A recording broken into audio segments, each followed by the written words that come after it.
So I just want to do a quick video. Um, just a few days ago, maybe about a week, I picked up about $1,000 worth of inventory from a Walgreens. This was pretty much all toys, and I did another video showing the shipment, how I organized everything. But the bottom line was that this was my first fourth quarter season doing retail arbitrage, and I wanted to know if it was profitable and if it was worth doing.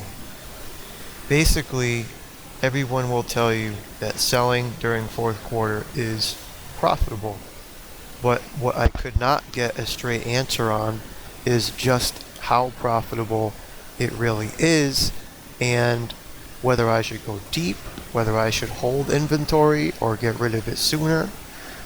These are questions that a lot of new sellers probably have, and even from experienced veterans, I was unable to get clear answers with numbers or data to back it up. So let's just get right into it. This is the spreadsheet that I kept. These are the products that I bought. We're just going to go over Walgreens for the most part. There's a few products at the bottom that I sourced from different areas. For the most part, these are all Walgreens. I kept track of how much I paid, the price of each item at the time that I scanned them in the store, and this was about a week ago, so maybe the 30th of November or so. Now here I have the actual sale price. This is what it actually sold for when it got checked in yesterday. The quantity of each item I bought, the net profit of what I would have made if the price stayed what it was last week, and the net profit that I actually made after stuff got checked in. The sales rank for each item, the category of each item, the return on investment of what I would have made if the price was what it was last week, and what I actually made, and the change. How much of a difference the return on investment from last week when I scanned them to when I actually sold them, the change in that number. Okay? So you can see, obviously, nothing really went up, okay?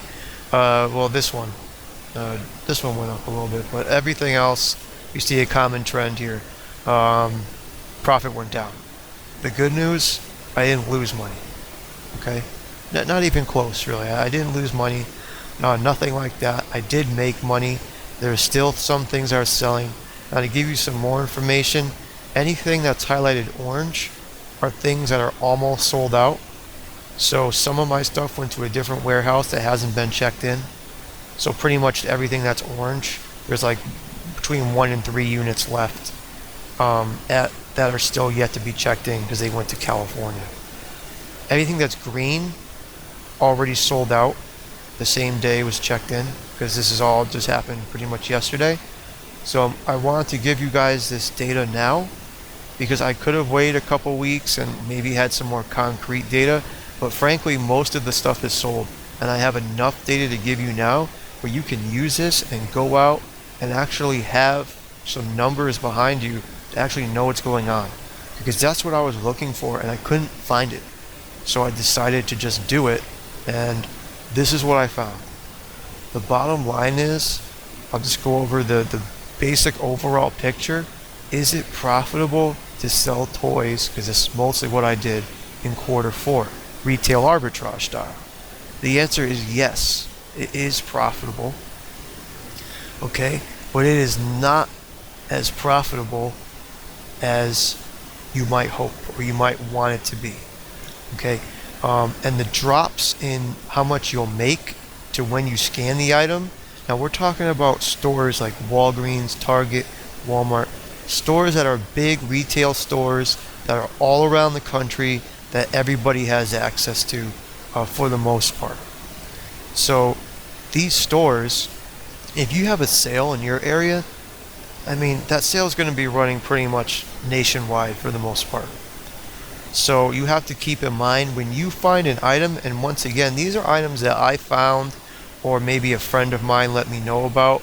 These are not items that I found in like a buy low type of group where people post, buy low offers, and then it's out there for hundreds of people to see. This is just stuff that I scanned and happened to hear about a sale and found on my own. Now, whether this stuff was posted in other buy low groups out there, I have no idea. I suppose it's possible, but that's not where I got my information from for these. But the bottom line was, you can see the return on investment for these toys. You see I got Frozen tic-tac-throw game here. Return on investment would have been 220%. When it actually got checked in, it dropped to 122%. Still very good. I paid $4.99 for this item. It was $25 at the time that I bought it. But when I actually got to sell it, it sold for $19.60. I got maybe one unit left. So the net profit would have been $10.99. What it actually ended up being was $6.07. And this had a sales rank of about 28,000. So the change in return on investment for this item is about 45%.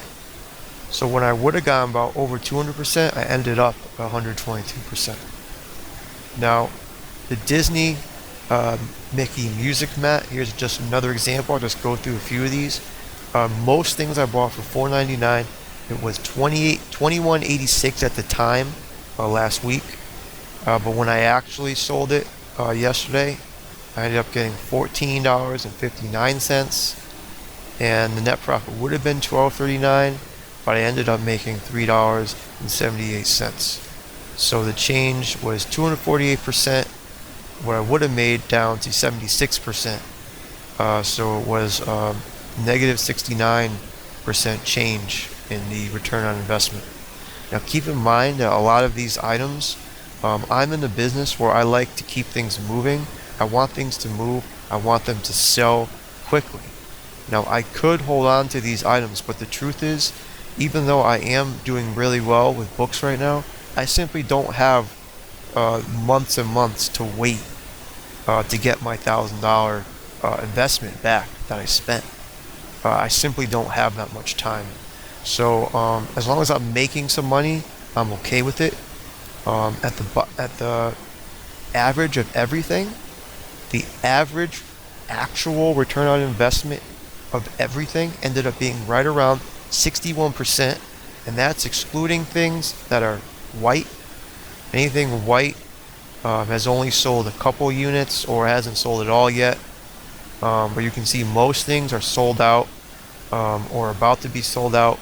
These blue highlighted rows are items that have not yet been checked in. But like I said, I want to give you this data now because it's only December 5th. You have plenty of time to act on this and make some money. So bottom line, you can see all the different things right here. Sales rank, of course, is a big deal. You want to be paying attention to sales rank. Under 10K is always a great thing. Under 5K is even better. And if you see something under 1,000, that's of course really great, and that's going to be selling very frequently. Okay, but the bottom line is toys are profitable, but you can see the average change return on investment through everything so far is negative 47%. So that means if you scan an item, guys, and you're paying $5 for that item, and it says you're going to make 100% return on investment, so you're going to make $10 back, in other words, and $5 of that's profit, you can rest assured that if it's a toy in 2015, in the month of December, and you're sourcing that toy from a big box store or from a place that a lot of people have access to, on average, that profit is going to drop by half.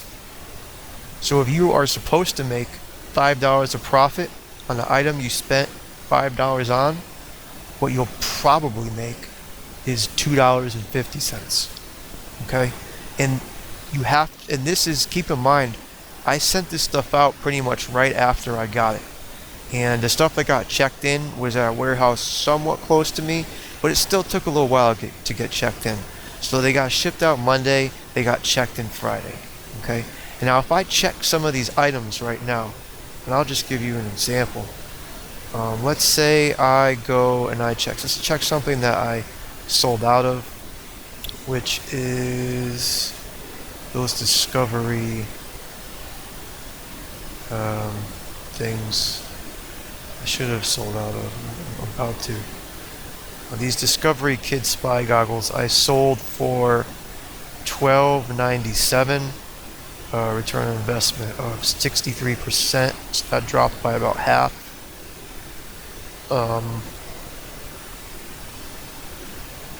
So for this item, $12.97 is what I sold it for. And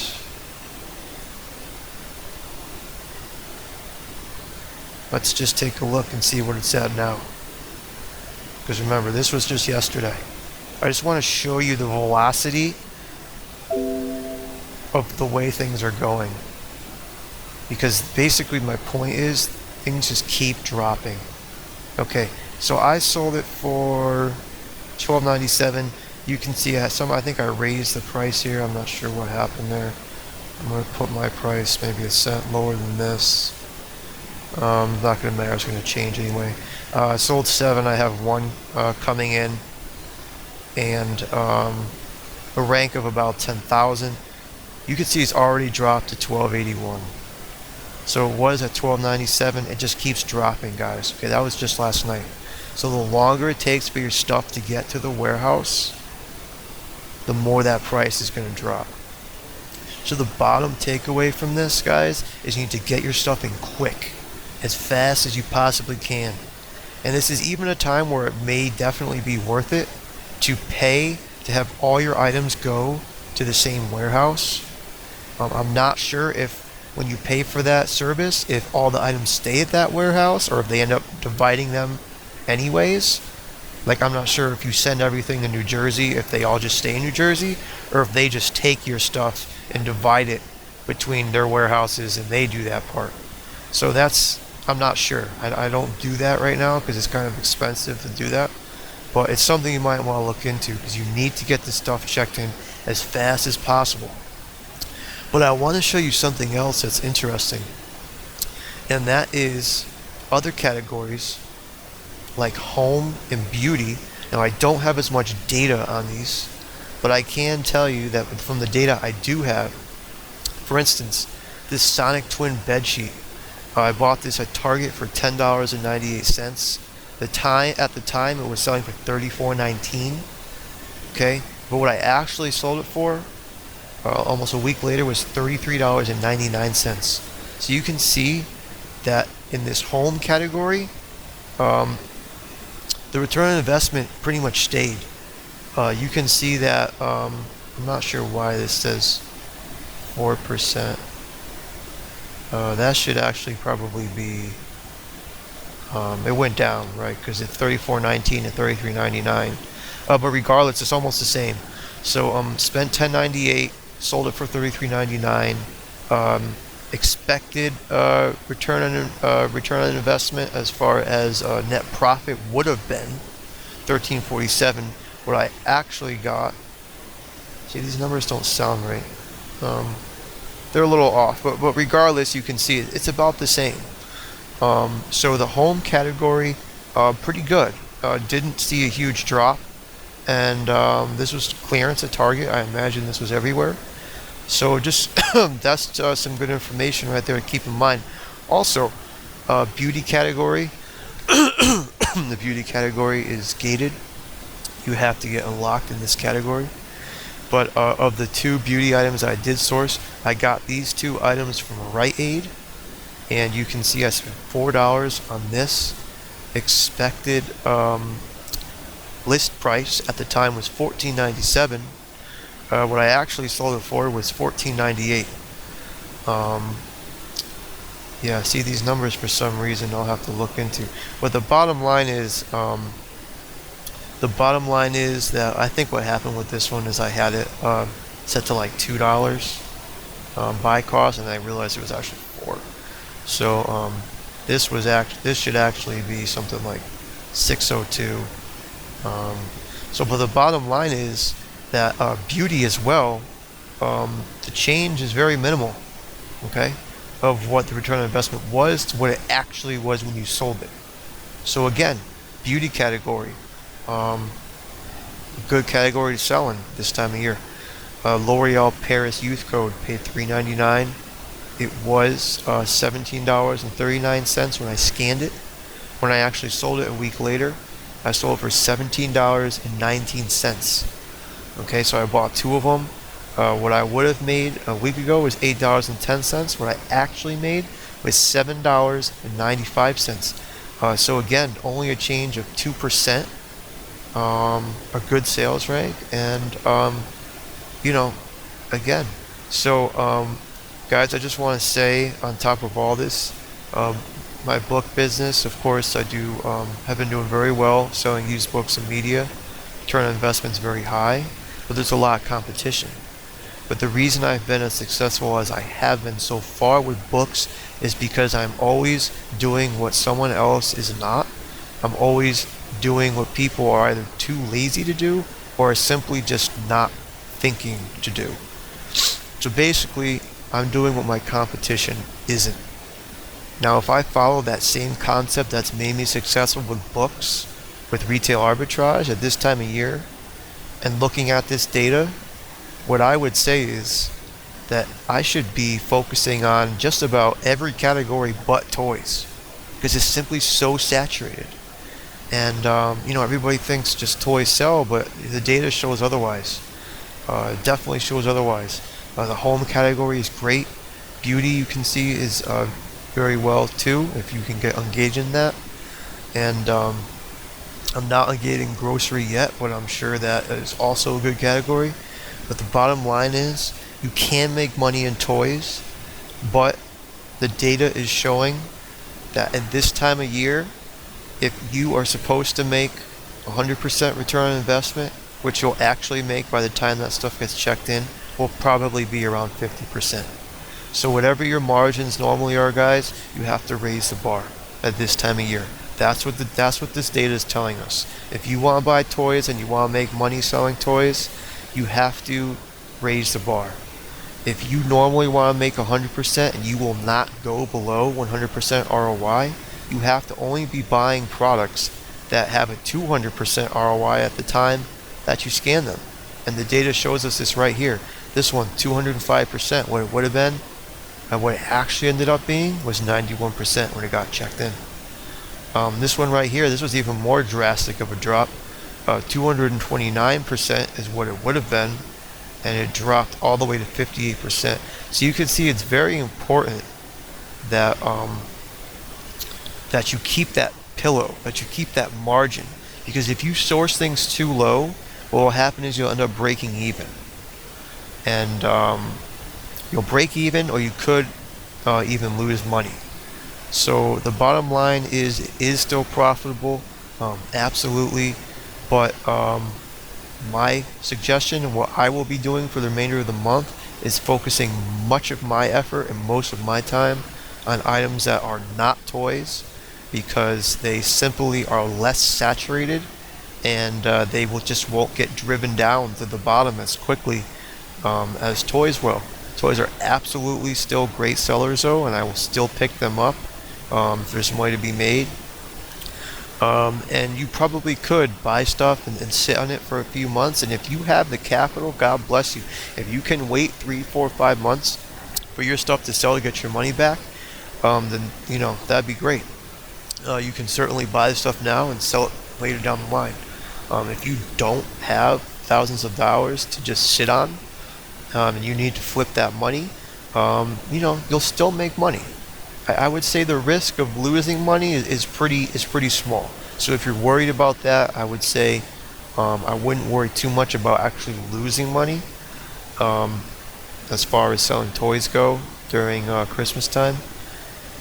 But if you want to make money, you really have to be doing what everybody else isn't. Okay, you have to be sourcing at stores that maybe they're not national name brand stores. I'll give you an example. We went to a Goodwill and we picked up this Trivial Pursuit Lord of the Rings edition, and this was half off. We paid $1.50, and at the time we scanned it, it was selling for $53.94. What it actually sold for was $53.94, and what the net profit should have been at the time was $39.09. This is filled out, but it was the exact same. And you can see the return on investment is just astronomical here, 2,606%. And it even had a reasonably high rank of 208,000 in toys, but that just got checked in the other day, and it sold the same day. So sales rank, I mean, it matters, but stuff will still sell just because of the time of year. So this was a Goodwill purchase, and you can see not everybody has that, right? So the chance of this getting driven to the bottom is next to nothing, because there was simply one of them just sitting at a Goodwill. Now another example would be this Scene It Junior. I got it at the same Goodwill, half off. At the time was $19.44 selling, and what I actually sold for was $19.44. Made $10.08 profit, and return on investment of 672%. So basically, you can see that if you really want to be successful, you want to either source at stores that not everybody has access to. There are stores that simply people just don't have in their areas of the country. If you're doing grocery, maybe consider going to places that like Trader Joe's. There simply is not a Trader Joe's in every state in the United States. There just isn't. They're only in certain areas. The same thing for other stores like Kroger's. We don't have any of those around here. Things like that. So source at places other people aren't, or source in different categories other than toys. And that would be the best way to make the most money. You can see on average here, the average return on investment is for the most part under 100%, despite the fact that everything was well over 100% at the time I scanned it. Remember, this was at Walgreens. I think most arbitrage people know about Walgreens, and they have good sales, but I wouldn't exactly consider Walgreens like the top place to go for toys. I just wouldn't think that most people would think of that. And yet, despite this, you can see the actual return on investment dropped quite a bit. Still profitable, still absolutely going to make money, but just not quite as much as other categories like home, beauty, sports, things like that. So that's the video, guys, that I pretty much wanted to do. So you can see here for Friday, this was pretty much my highest daily sales of the year, simply because all those toys got checked in. You can see I did $1,566 worth of sales just in toys alone. And then, of course, books. I sold 30 books for $382. Beauty, I sold a few things for $50. Home appliances, that was that Sonic bed sheet. I don't know why that's in home appliances, but there's that. And then video games, I sold a video game or two, and other categories, $28. So yeah, velocity is crazy. If you are looking to flip your money fast, I would say absolutely this is the best time to do it. Your toys will flip quick, I can tell you that. If you worry about that, your toys will flip quickly. If you're using a repricer, make sure to set a bottom floor for these so you make sure you don't lose any money, because it will get driven down very quickly. I disable my repricer for all these, so I manually reprice these. But you really want to make sure you're either disabling the repricer or setting a floor. And I know right off the bat that App Eagle, you can set individual minimums and maximums per SKU. So you keep that in mind. App Eagle is like $50 a month to $100 a month. even up to 150. You can use something like reprice it, but reprice it will only reprice 10 times a day. You can set that up on a schedule. That is actually what I'm using. Maybe I'll do a video at some point. I wouldn't say reprice it's ideal for arbitrage, simply because of the nature of arbitrage items, but it will work and it's the cheapest, so maybe you consider that. But like I said, I disabled repricing on all these. I did all manual, but you're gonna have to be in front of your computer a lot because this stuff changes all the time. So let's just want to do a quick video on this. I want to share my finds with you guys. If you weren't sure, hopefully this gives you some actual data to go on. And good luck sourcing. Like I said, I'm going to be focusing on categories other than toys, because the return on investment will stick at a much higher rate than toys will. So I'm going to be putting my focus there, and that's what I'm going to be doing for the month of December. So hopefully this gives you some data to kind of make some real decisions with. I basically dropped $1,000, not knowing for sure what would happen. That's the number I felt comfortable with, to get this data, right? I tried asking people, but you just don't know, okay? And if you really want to find something out or get something done, do it yourself, right? But hey, I spent the money so that you don't have to. And hopefully this helps you out. If this data does help you, please please subscribe for more videos like this, and I will catch you later. Thanks.